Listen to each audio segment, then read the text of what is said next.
C-13 dispatch. The whole bridge just fell down. The whole bridge just collapsed. Dispatch the dive unit on this call to alert the dive team. What appears to be a vehicle in the water with flashing green and orange lights. The Key Bridge is gone. It's an amazing thing to say. It's an amazing sight to see. As many as 7 vehicles or 7 people could be in the water. We know that the Coast Guard is involved. The dive team is involved. We have multiple agencies on their way here to the scene. This is still very much an active search and rescue mission. And there is not a single resource that we will hold off on deploying. I think we all know this is an unspeakable tragedy. Right now, this is about the lives of those individuals that we are searching for and nothing else. This is no ordinary bridge. This is one of the cathedrals of American infrastructure. It has been part of the skyline of this region for longer than many of us have been alive. Your nation has your back, and I mean it. This port is older than our republic, and it's been through tough times before.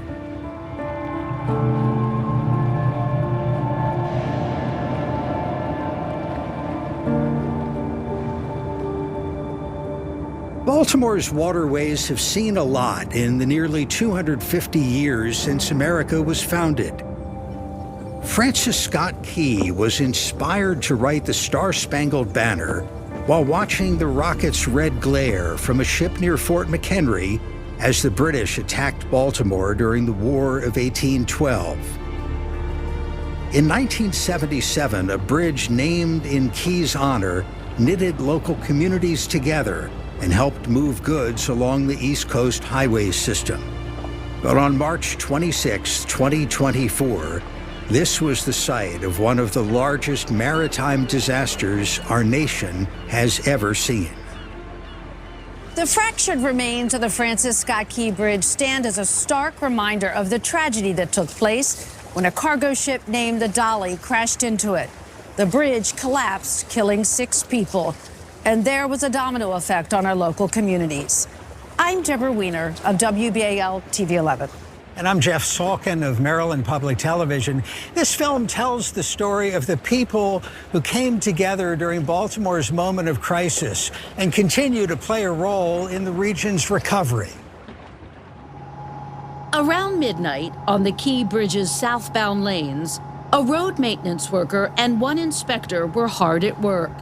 Meanwhile, at the Port of Baltimore's Seagirt Marine Terminal, crews were loading cargo containers on the Dolly to be shipped out across the Atlantic. Scott Ambrose. I work for the Port of Baltimore.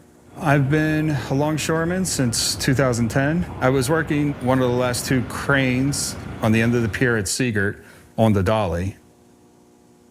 I believe that was crane 14. We finished our workload for that section of the ship roughly about 11 o'clock. Just hours after Scott Ambrose left the port, the ship issued a distress call as it headed toward the Francis Scott Key Bridge. Hold all traffic on the Key Bridge. There's a ship approaching. It just lost their steering. So until you get that under control, we got to stop all traffic. The Maryland Transportation Authority moved swiftly to get traffic off of the bridge. Or is there a crew working on the bridge right now? Time was not on their side. The massive ship struck Pier 17, causing the bridge to collapse into the Patapsco River. You got the Key Bridge. It's been struck by a large container vessel. Key Bridge is down. There's last reported at least several vehicles in the water, with several people still unaccounted for. 7 construction workers were on the bridge at the moment of impact. One of the men was rescued from the water shortly after the bridge fell.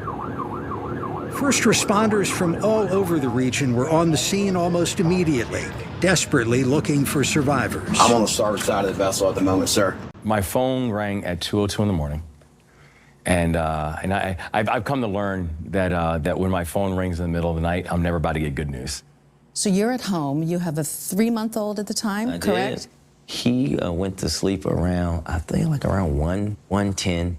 And as soon as I hit the bed, my phone's ringing and it's Chief Wallace. And I'll never forget it. He said, "Sir, the Key Bridge is gone." And I said, "Repeat that?" He said, "It's gone. A container ship hit it. It's in the water." Normally, when you're coming across 895, you can look and see it. I could look and see that there was just this big black hole down there, but nothing would prepare me for me getting out there and walking on that water and seeing and hearing like just this dark silence where there would normally be a lot of noise. There were still so many questions that we just didn't have answers to. The amount of people who were about to wake up and realize that they didn't have a job anymore. The amount of people that would wake up and realize that the route that they took to get to their job was now gone. The amount of families that were about to get phone calls with news that every single one of us would dread to ever get. You know, one of the things that really hit me were the first responders that were already on the scene. It was the choppers that were providing light and air cover. It was the divers that were already in the water, looking and working to save lives.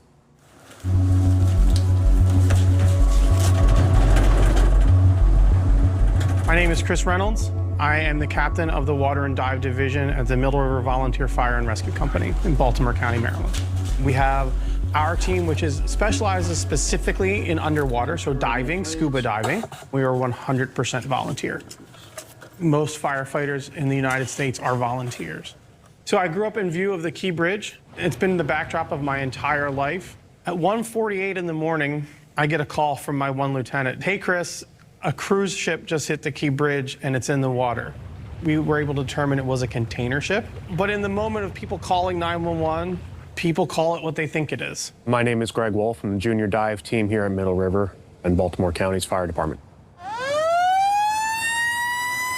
Why am I a firefighter? That's an interesting question. I have some family legacy in it. My grandfather was a firefighter in fire department on Long Island. So when I got out of the service, I sort of followed suit after his ambitions and his call to service and decided to get involved myself. To do this sort of activity, even on my off time, is important to me because taking an empathetic look, if it were me, I would want someone to come. And, you know, if I can do it, why not?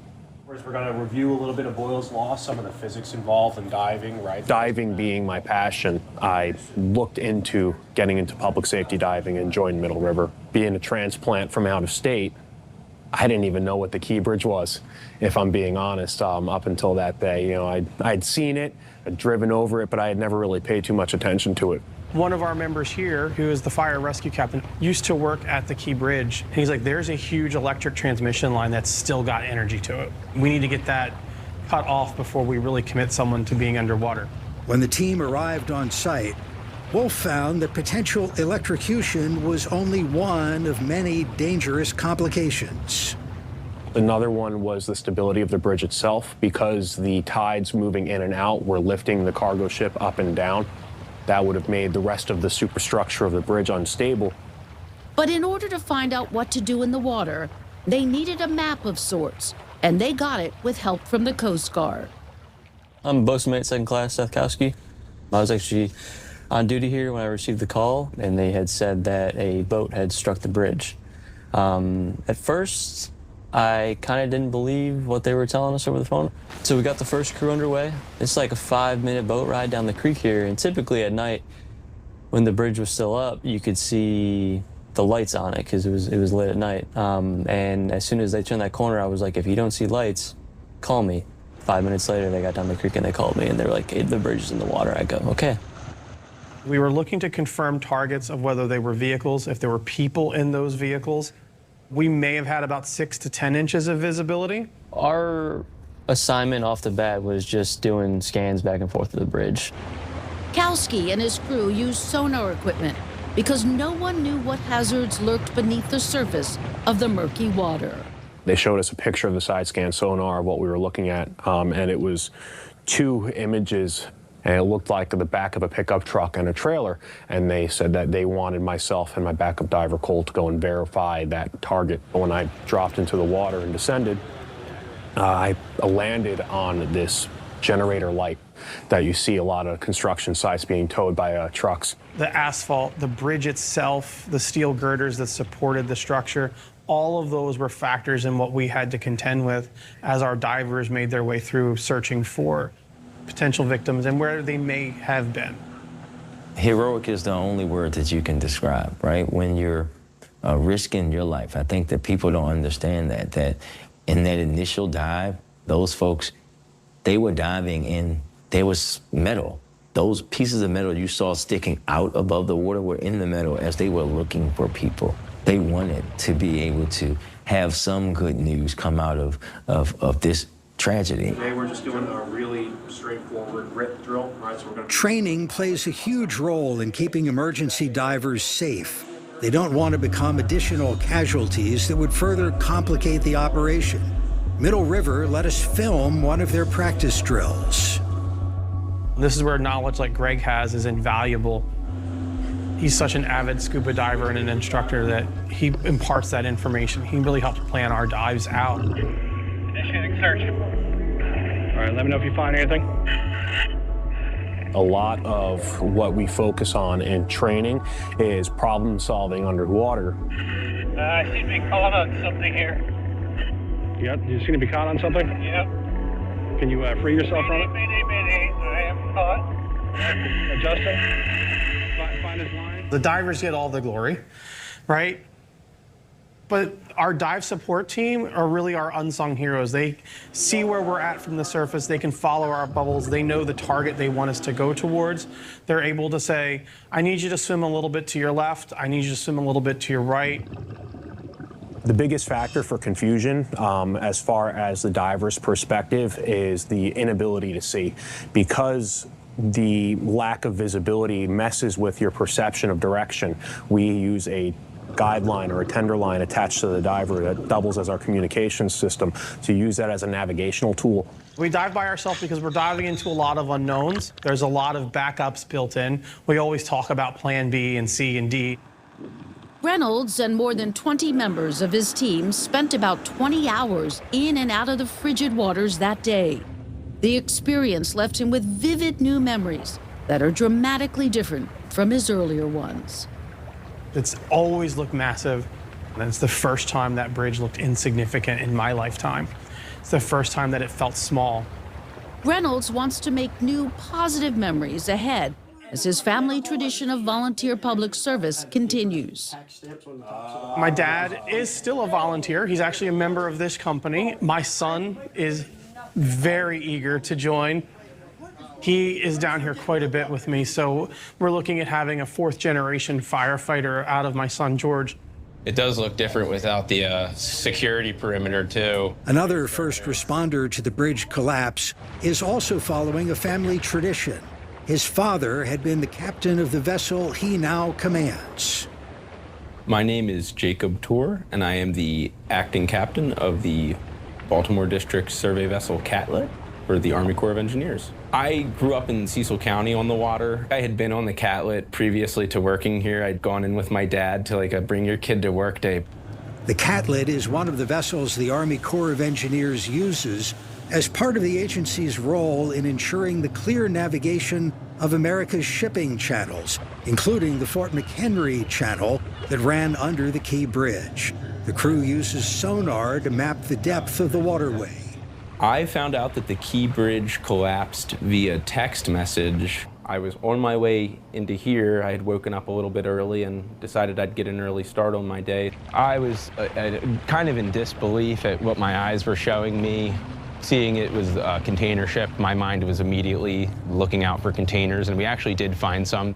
I'm Commander Roberto Concepcion with the U.S. Coast Guard. I'm the Chief of Response here at Sector Maryland National Capital Region. I was also one of the Operations Section Chiefs during the Key Bridge response.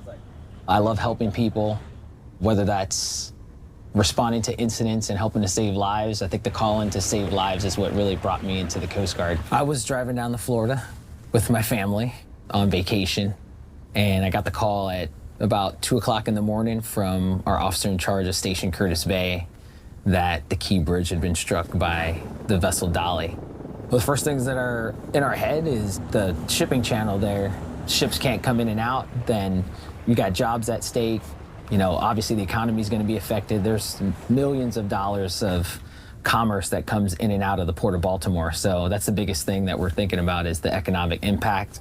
How can we get this port back up and running and get this obstruction out of the federal channel? If you bought a car in these United States of America, it probably came through the Port of Baltimore. All the farm equipment and things, we're #1 for roll on, roll off, right? It came through the Port of Baltimore. So that port being shut down didn't just impact Baltimore City, Baltimore County, Anne Arundel County, the state of Maryland. It impacted the United States in the world. This is about the economies and the things that everybody in the country needs. The Port of Baltimore is an economic engine for Maryland and a large source of many of the state's blue-collar jobs. The ships, cranes, and trucks are all part of the ballet, moving goods on and off ships and across the country. Longshoremen are front and center. My name is Wendell Supreme Shannon, artist and longshoreman.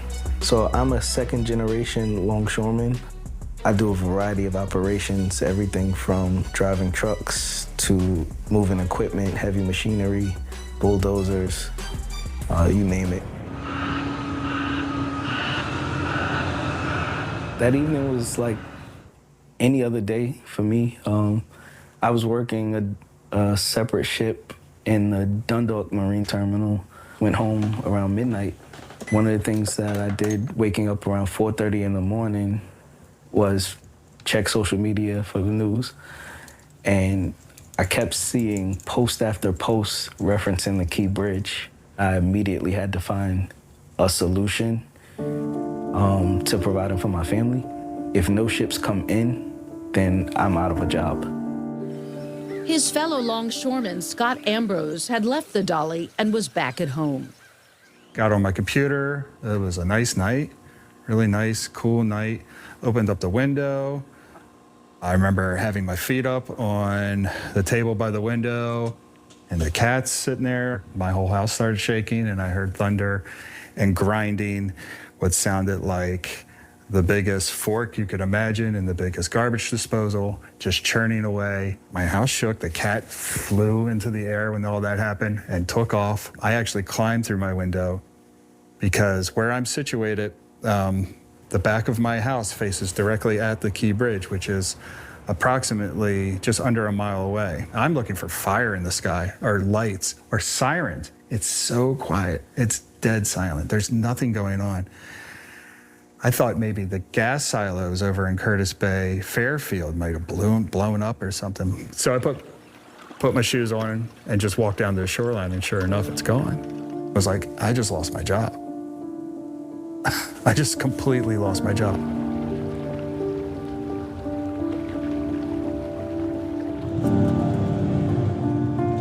My name is Ryan Roberson, owner of Roby Trucking and Logistics and Transport. Born and raised in Baltimore, Maryland. I'm gonna take you over here by the bridge. What led me to trucking? I know I love to drive, right? I had this passion for driving. Like I always wanted to be in the driver's seat. And I fell in love with these semi-trucks. I think it's kind of in my blood to just try to do my own thing and not be, kind of be a boss, I guess you would say. So my trucks, what they do is they actually go into the port, they pick up the chassis that you see, and then they get the shipments put onto the chassis and take them wherever, within a 700-mile radius. Hey, Mr. Dick, how you doing? Man. I turned on the news, and it was all over the TV. A number of agencies from here in Baltimore are responding to the Key Bridge that has collapsed. I thought it was a dream, And at first, I really didn't think it was going to affect me that much until I sat there and thought, like, wait a minute, how are they going to get by? How is, these ships and things are going to make it past that ship that's stuck, And that was it. I realized that we were, kind of screwed. So what's left, Senator Gabino? My name is Alec Hadjimahalis. I am one of the co-owners of Ace Logistics, along with my brother Gus. Our family had Greek and Italian grocery store, bakery. My brother and I morphed that into a wholesale produce business, which then evolved into warehousing and distribution. We operate 8 buildings, 3 million square feet, Port of Baltimore, a lot of imports, cans of tuna fish that are on your pantry at home, or canned mushrooms or pineapples. We handle all those products. They come from all over the world. So we currently distribute all 48 states every day. It's a massive undertaking. My immediate reaction when I heard about the collapse was, this is going to be devastating on multiple levels. Our employees, our company, the port, the state economy, lives were lost. So it's at that point, before you can gather your thoughts, it's somewhere between doom and gloom and panic. Thank you all for being here. This morning, our state is in shock. I remember in that first time that I had to address the cameras, frankly, I still had more questions than answers. And I had to be honest about that. And I remember looking at him playing with a line and saying, and that's because we are Maryland tough and Baltimore strong. We will get through this because that is the Maryland spirit, and that's what Maryland is made of. We are Maryland tough, and we are Baltimore strong. And I guess it was a couple hours later, the President of the United States addressed the nation about what happened in Baltimore. And we heard the President of the United States say, like the governor said, you're Maryland tough, you're Baltimore strong. We all started screaming like, oh my God, the President of the United States just said it.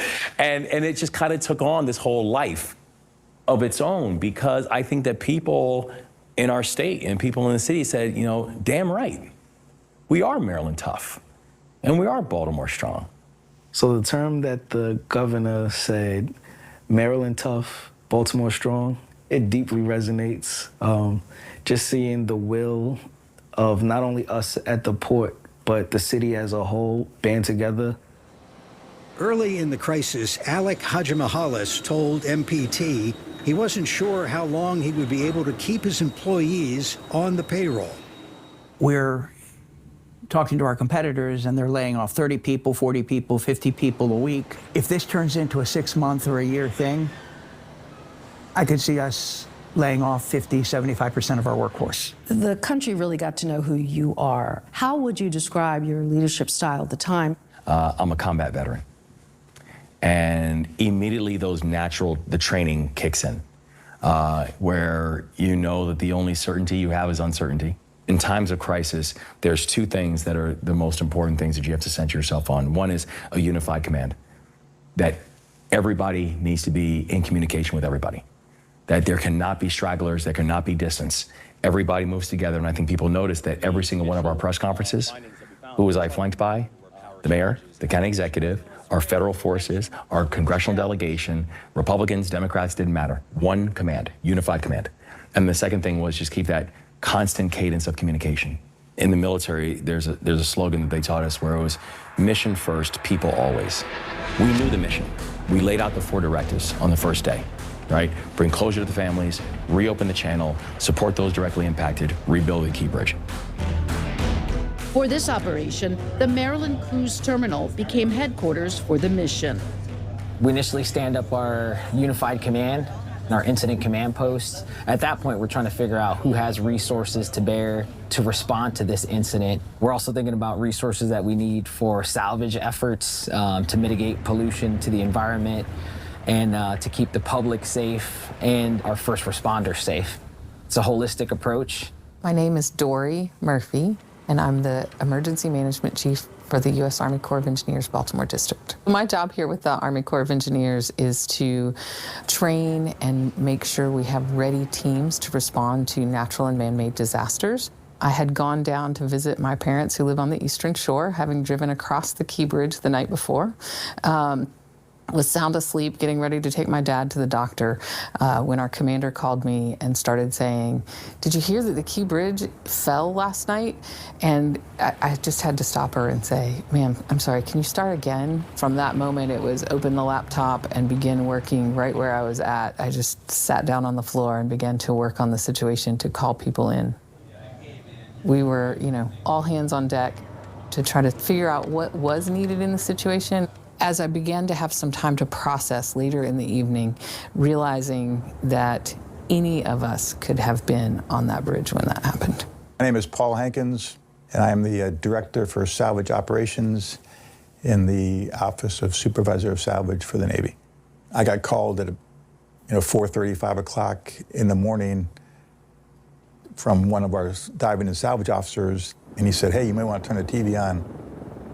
I see the Key Bridge collapse. Gave him a call back, said, yeah, we need to meet pretty quick to figure out what we're going to do. And I showed up at the command center here in Baltimore, 4 hours later, and we were pretty much ready to go. In terms of the magnitude of that challenge, it's very rare that you can totally shut down a channel like that so completely.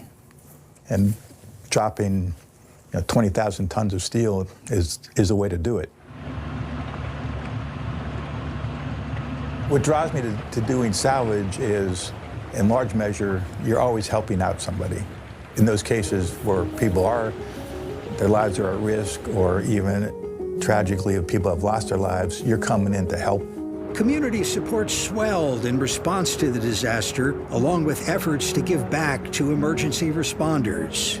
When we got letters from the community in regards to, them appreciating the work that was being done by those folks that were in the command post, it really meant a lot and I think kept us going.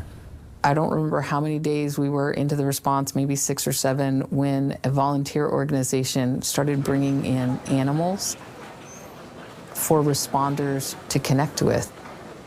And I just remember seeing so many people, myself probably included, hugging this enormous dog that they had brought in, and just like lying down on the floor next to it and petting it, because it was soothing, it was comforting, it felt normal.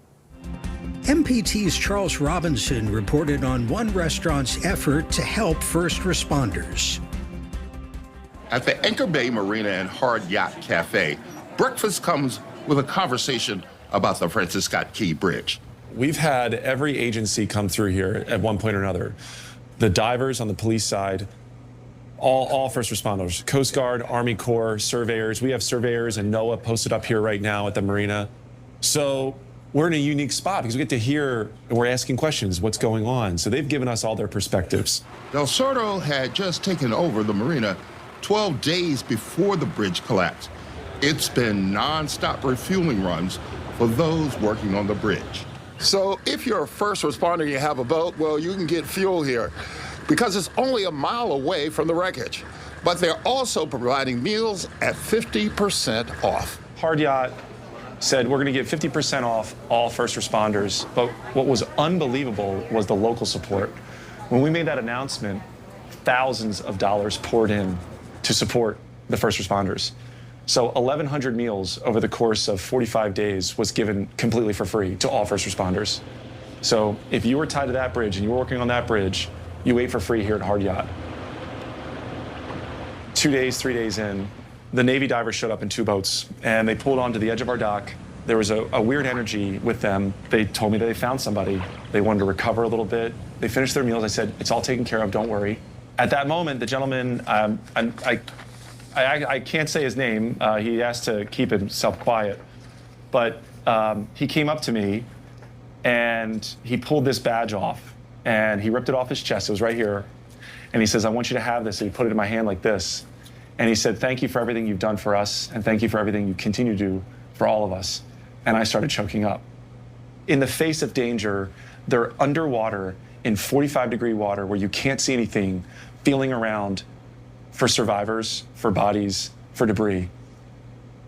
I don't know anybody other than those men that can handle that. I've never met anyone like them. Today, we're thinking about the families of Jolian Cabrera and Menor Sandoval, who were recovered and identified yesterday. Nuestros corazones están con las familias. Lamentamos mucho. You made a concerted effort numerous times to speak in Spanish. Tell me about the decision you made to do that. You certainly didn't have to. We were dealing with the victims who mainly spoke Spanish. I wanted the families and the communities to know that I was speaking directly to them too. That I know a lot of times in these crises, in these crisis situations, that everything can feel very 30,000 foot, but we can never forget that there are families. There are families who now have an empty seat at their dining room table. There are families who were relying on an income from a person who is now no longer there. If there were one thing that I would say that I never had to do ever again in my life, it would be dealing with people, us family, who lost people in some kind of tragic way. I just wish we lived in a world where I didn't have to do that. It's a difficult thing. And there's no textbook for that. There's no training for that. You just have to be a good human and have empathy to do it. Certainly finding the bodies of those that lost their lives to provide closure to the families, that was the overarching concern above whatever else we were doing. Even today, it's hard to think about the lives that were lost in that tragic accident. It's one of the things that as an emergency responder, sometimes we have to push aside so that we can continue our work. But right in the quiet moments in the evening, after the response is over, you grieve. I got to meet with the families later on in the response. It was heartbreaking. You talk about families who came to this country to also have a better life, to make a better life for their families, and to lose them in a tragedy like this, and to hear, how hardworking they were. My family is a family of immigrants, and I understand where they're at right now. 10 days after the bridge collapsed in early April, President Joe Biden came to Baltimore. My administration is committed, absolutely committed, to ensuring that the parties responsible for this tragedy pay to repair the damage and be held accountable to the fullest extent the law will allow. We will support Maryland and Baltimore every step of the way. Amazon, Home Depot, Domino Sugar, and many other companies all rely on this port. And they have committed to keep workers and payrolls on their businesses in Baltimore.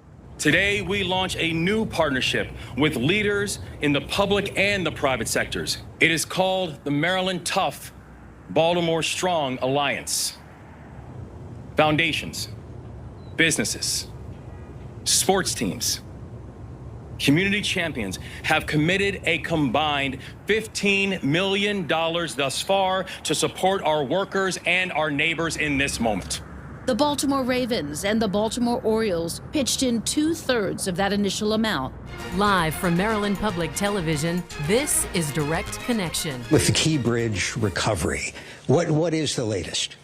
It's not lost on me that 2 weeks ago right now, the Key Bridge was still standing. You're on Capitol Hill tomorrow. Yes. Talking about the Key Bridge. What's your message there? My message is this is not a partisan issue. This is an American issue, and it's not something that's just going to impact the state of Maryland or the city of Baltimore. This is something that's going to impact every one of us because, the farmer in Kentucky, this matters to them because the largest port in the country for agricultural equipment is the Port of Baltimore. The restaurant owner in Tennessee, this matters to them because the largest port in this country for spices and sugars, it's the Port of Baltimore. And so it's really letting Congress know that in this moment, we cannot succumb to partisanship. Aaron Chamarchio, Executive Vice President of Corporate Affairs for TradePoint Atlantic. I'm Baltimore, Maryland, born, bred, and educated.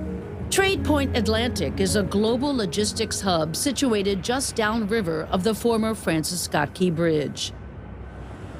How does a product get to my front doorstep from Amazon? Or how does a product get to a shelf in my local grocery store? It all runs through a supply chain. The supply chain runs through the former site of the Bethlehem Steel Mill, which closed in 2012. Our company, was born out of the loss of the steel mill and what it meant to the community. Many of the steel mill employees lived in the community of Turner Station, just down the road. We spoke with a group of longtime residents. My name is Muriel Gray. When the bridge was being built, my father had the Christian Brothers Trucking Company. And as a result, he would bring steel from Bethlehem Steel to build the bridge. And one day he put me in the truck and we went over there, and I could not believe it. And, they were building the bridge. That morning that the bridge collapsed, my bed shook. And I said, wow, what is this? When the bridge collapsed, my father came back to me, and all the hard work they did to put the bridge together. My name is Linwood Jackson. My house is less than 1,000 feet from the bridge. There was thunder like I never heard, and it shook. And it came with a gust of wind.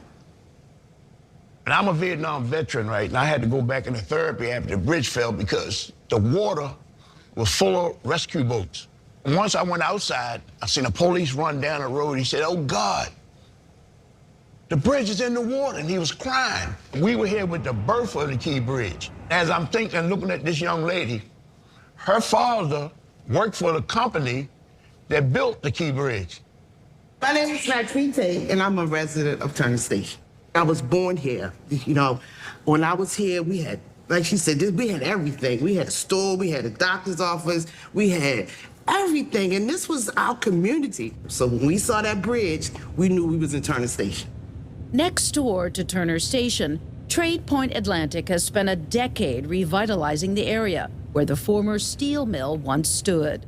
We purchased the property in 2014 with intent to clean up the past sins of the environmental legacy left behind by the steel mill and to redevelop the site, use the built-in logistic capabilities from the steel mill, the deep water port, the rail, to grow a global industrial logistics hub, which over the last 10 years we've been able to do by attracting the likes of Under Armour, McCormick, Volkswagen, BMW, just to name a few. Those vehicles are coming in through our port, and then those vehicles go out to the dealership where you buy them and drive them home. On March 26, 2024, Trade Point Atlantic found itself in an unusual position. There was a quick realization that we were the only open port within the Port of Baltimore, given our proximity south of the bridge. Tamarchio spoke with MPT's Jeff Salkin less than a month later.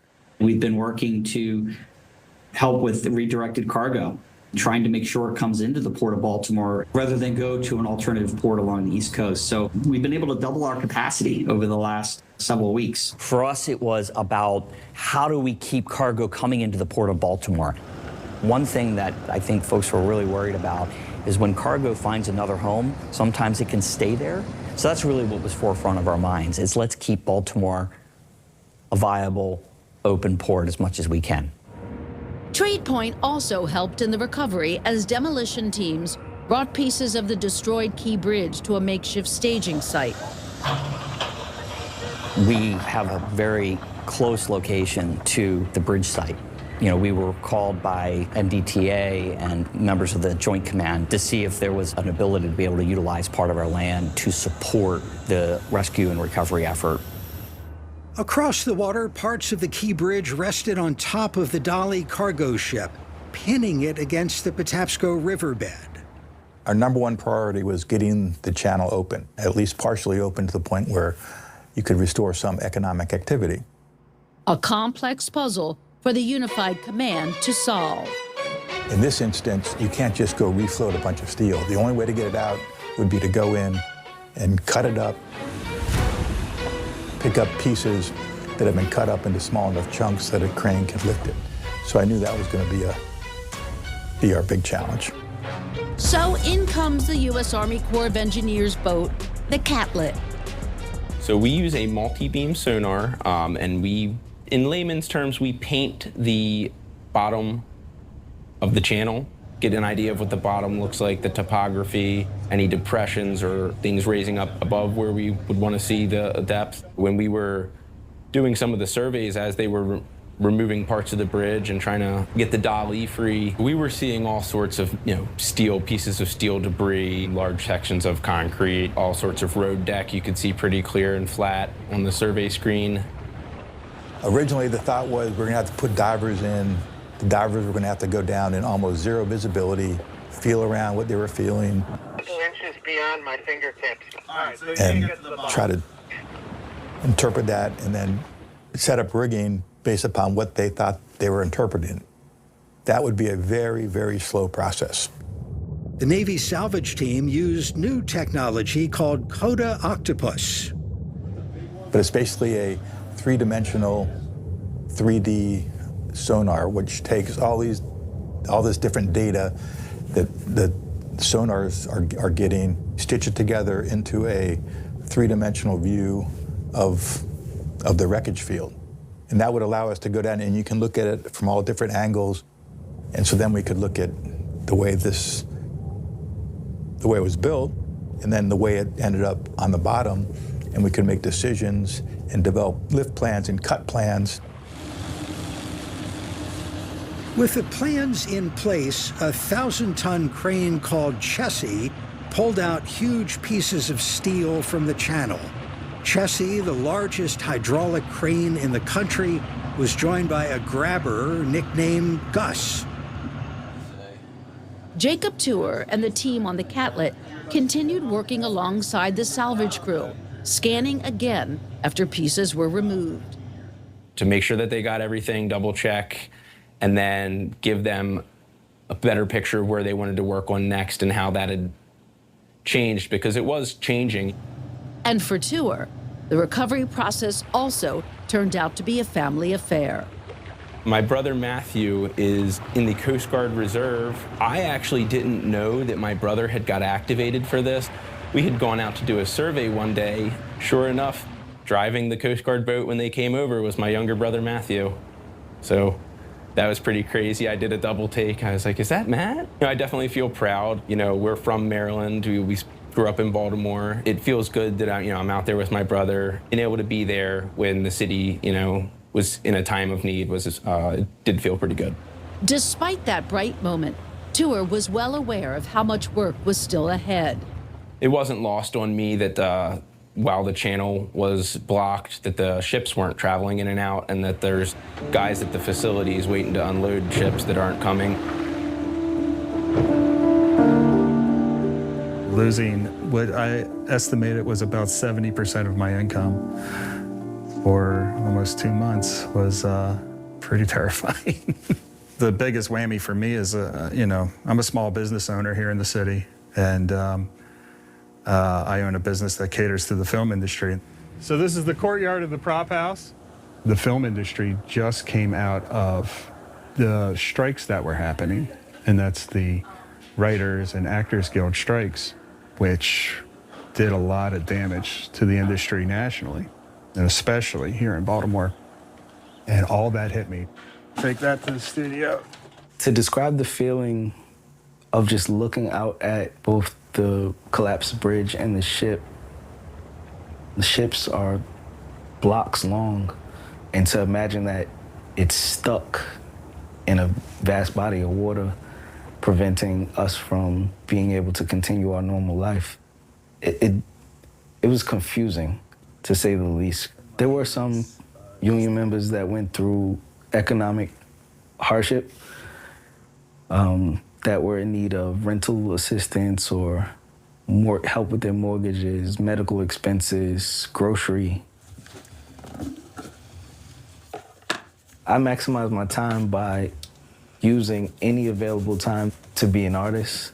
I come home, I paint, do a lot of community projects. Wendell Supreme Shannon came up with an idea to help his fellow longshoremen who were out of work. So I used the print inventory and a lot of the art that I've had to raise funds for not only myself, but many longshoremen in need of emergency assistance. One of the most sought after pieces was a painting called Solidarity. It highlights our days at the port, working on the container ships, our view looking out at the water. There was an extreme sense of pride, joy, and it definitely created a sense of camaraderie and community, solidifying our bond in times of tragedy. In the aftermath of the collapse, what impacts on Baltimore kind of struck you the most? Well, it's the businesses and the small businesses. We ended up being able to give out over $800,000 to help save jobs, and the majority of them being minority and women-owned. Meanwhile, still in view from the port, the dolly remained stuck in the mud. To remove the dolly, there's a big piece of the bridge that was sitting on the bow But the problem was there was so much stored energy with that piece sitting on the dolly. If you cut one piece, you didn't know what that was going to affect for the rest of the components. So you could put people at significant risk. We pretty quickly came to the consensus that the way to do it, or the most safe way to do it, would be to do a precision demolition of that piece. So just like when you see a building, and a controlled demolition of a building where you blow it up and it just implodes on itself. The team prepared to set off a series of controlled explosions to free the dolly. Adding to the challenges at hand, foreign crew members remained stuck as well. They had to remain on board the ship, awaiting word from investigators as to when they could leave. When you do these things, there's this explosive radius within which you don't want anyone to be because you could potentially be hurt. Well, the problem with this one was the biggest thing in that explosive radius was the ship. And the ship had people on it. So we had to make sure that those people were safe. And then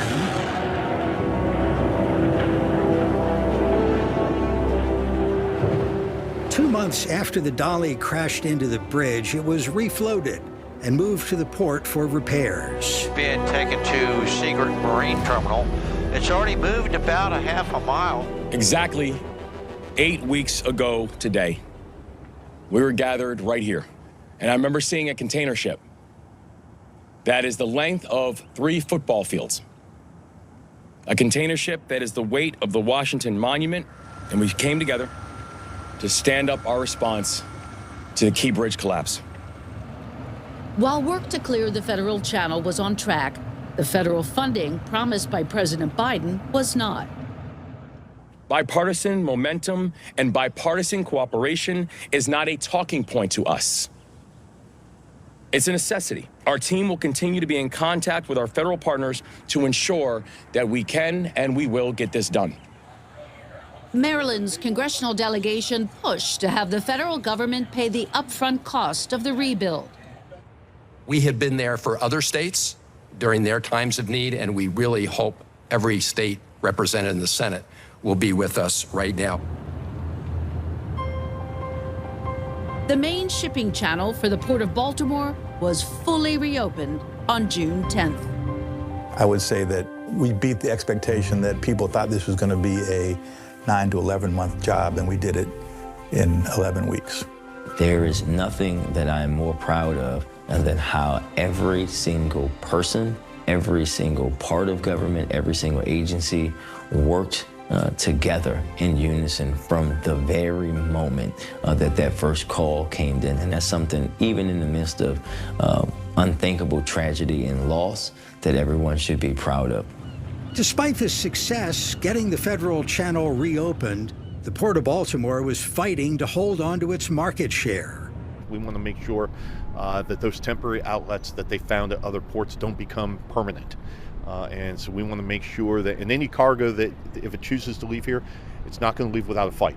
They rescheduled the ships to go to Norfolk and New Jersey and New York. So all of our freight, unfortunately went down to Norfolk, which created a 4-hour travel down and 4 hours back. So that's pretty much, you do one load a day. In container world, you get paid for what you do, for sure. Every load that you do, that's on how you get paid. You deliver it to the customer, bring it back to the port. And less turns means less money. A lot of my drivers, they decide to do other things, like Ubers and Uber Eats and stuff like that, just to make a dollar. And so I tried out my best not to let anybody go at all, but I lost, I went from 20 truck terminal to 10. Oh my gosh. My bottom line decreased very much. I can at least say 60%, at least. But thankful, the state of Maryland helped out as much as they thought they could. And it wasn't loans, they were grants. It helped out a lot to keep my doors open, for sure. I'm surprised I'm still in business, to be honest. So back in April, March was in the transitional panic mode. Nobody knew what the future was. Our concern was that we would start losing employees, because if you cut their hours and you lose them, then it's very hard to regain them back. And we came up with a plan where we would take employees, reallocate their hours, basically create busy work. We're paying for this, but we're retaining our employee base.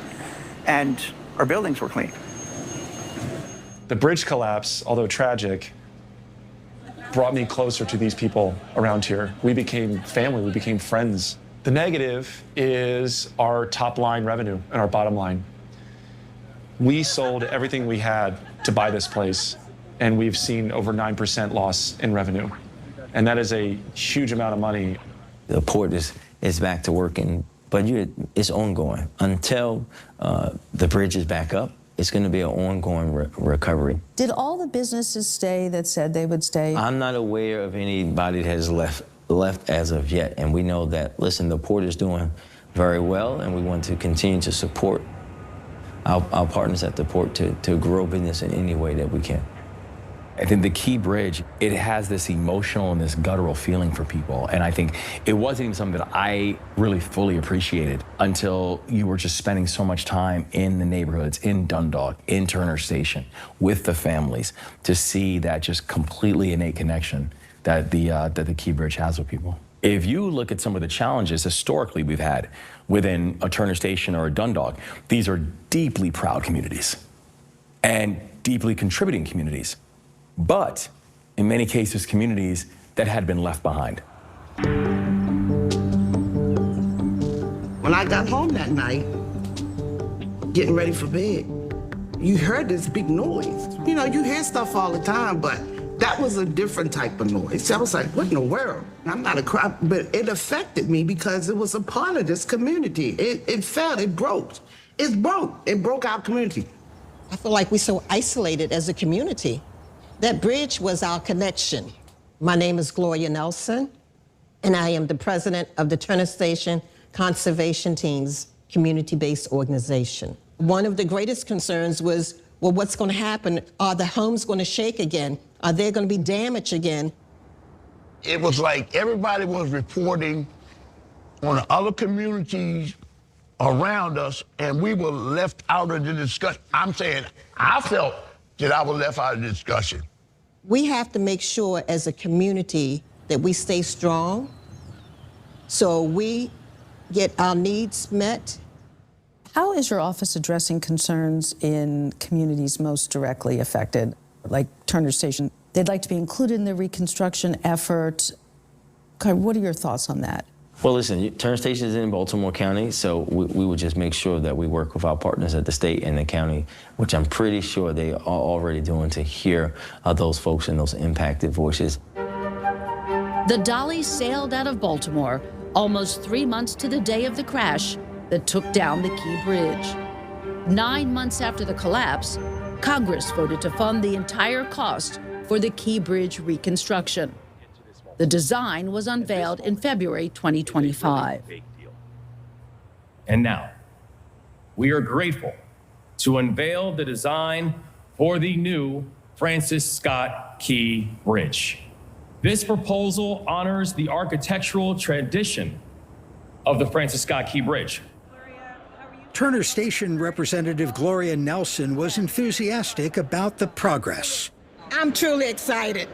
This is really the beginning of a long journey, and that we're all working together as a team, and that they are also keeping the community of Turner Station in the forefront.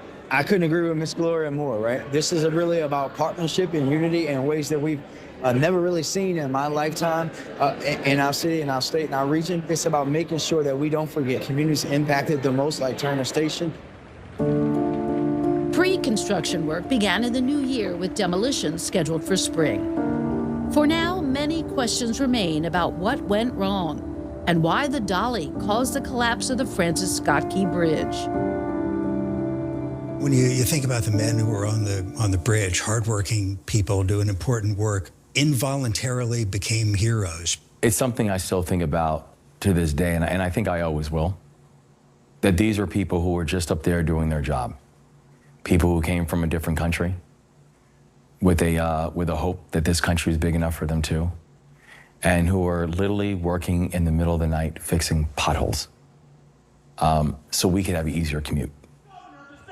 In Governor Moore's 2025 State of the State address, he honored the officers who stopped the traffic on the bridge and prevented more lives from being lost. Corporal Jeremy Herbert.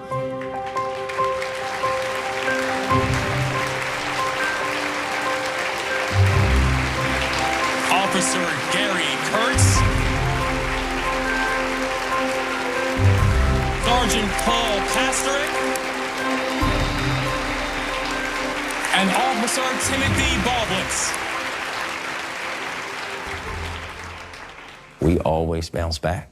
Every time they count us out, whether it's the war in 1812, which ironically got us the national anthem, whether it's after the 60 riots, whether it's the unrest in 2015, whether it's COVID, it does not matter. That experience it's changed me forever. It serves as both this undeniable reminder of the fragility of life and how instantaneously things can be taken.